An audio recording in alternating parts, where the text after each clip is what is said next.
Chapter 3. Little Mikey struggles along Squirn Street, a big bag of sausage squishing between his arms and fingers. He reaches the top where Scott Street runs perpendicular. It is a long one, and Mr. Pansel's house is right at the top, on the corner. Mikey turns left, struggling upward. The houses here are different to Squirn. They're bigger, placed on the western edge of the town, some of them rising to a second or even a third story, seeking out the view over the fields, perhaps even all the way to the distant ocean. Mikey is nervous walking in this neighborhood. He's only been here the few times he's joined his mama when she was house cleaning. Being here on his own feels like trouble. There's a huge house to his right, double story, with a double garage and a wide balcony above it. He's seen fires flickering on balconies like these on summer evenings, when he and his mama would take their long walk back to the cabin after a day's cleaning, both smelling the sizzling meat and hearing the drifting laughter. He hefts the packet up over his stomach so that he can lean back and look. It may as well be a castle, this house, 100 times bigger than the cabin he and his mama share. "I'll cook for you up there, one day," he whispers, the words spoken aloud making the thought more real.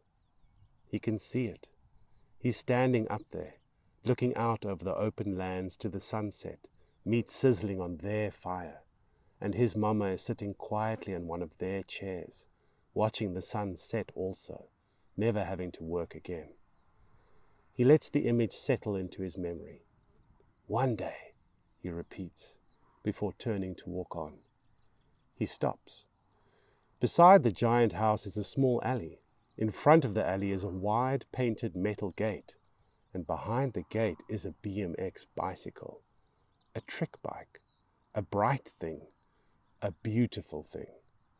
Little Mikey stares, the package heavy in his arms. He looks left down the street and then right. The whole neighborhood is deserted. Everyone is at the show.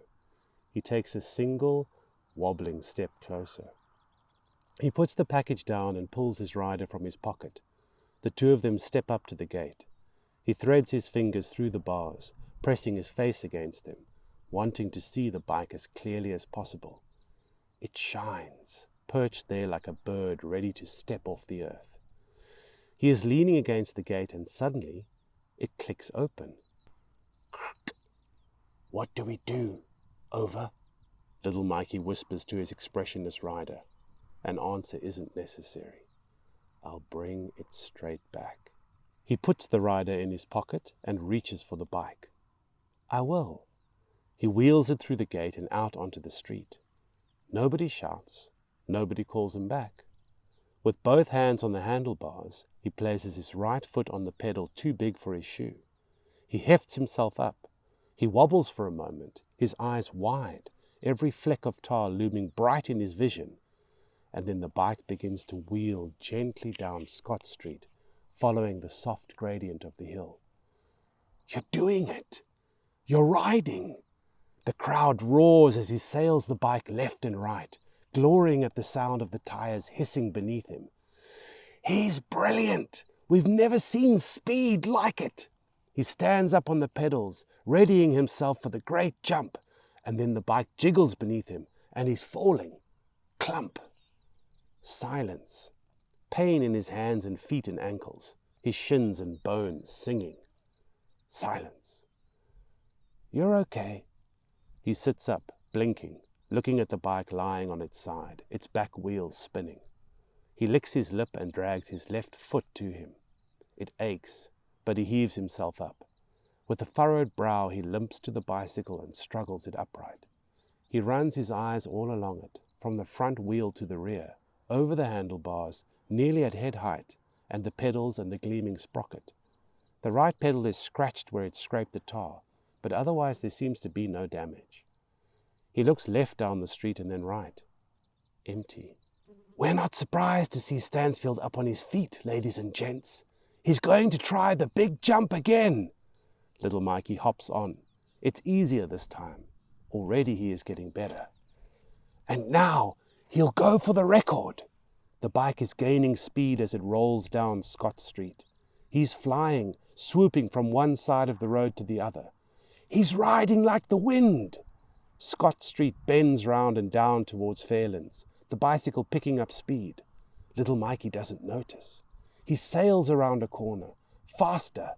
He sees a dip ahead, a steep dip, almost straight down, and a canal at the bottom. Fear busts through his heart. No! He pulls hard on the brakes, jamming them all the way back against the handlebars, but the bike hardly pauses at all. He is no longer flying. He's falling. Help! A car is crossing the canal on the single-lane bridge below. He can see the face of the driver creased in fright, eyes wide at the boy careering down. Help! The pavement runs to his left, and beyond it bush and rock. There's nothing for it. It's the pavement or the car. He's going to have to jump. Excitement steals through his legs. Despite his fear, despite the speed, he feels it. He's going to jump. You can do this. He gathers himself, feeling the moment rising before him, standing up on the pedals and gathering the weight of the bike in his legs. Committed now. All fear is gone, only concentration. He swoops down towards the car, leaning left, picking up speed. The motor is too shocked to hoot, and then it's happening. He pulls back on the handlebars, pulling the bike up with his hips, with his toes, into the air. His front wheel is leaving the tar. Up, up. You're flying! The back wheel clips the pavement. Bash! The bike turns out from under him, his body turning too, and then his hip hits, and then his shoulder, and he boils into the gravel, rock, and bush. He lies in a crumpled pile, breathing. Are you okay? Little Mikey opens his eyes. The driver of the car is leaning out of her open window, eyes wide in fright. What are you doing? He moves slightly, groaning. I'm okay, ma'am. Well, be careful. You'll hurt somebody. The engine roars and she's gone. Little Mikey sits up, and then the ache begins. His left trouser leg is torn and his ankle pulses. He tries to put a little weight on it. Ah! He looks at the bicycle lying just beyond him and his heart sinks. The front wheel is bent, as clear as his own left foot. It won't ride. Carefully he stands and limps to the bike, righting it, and slowly begins the walk back up the hill.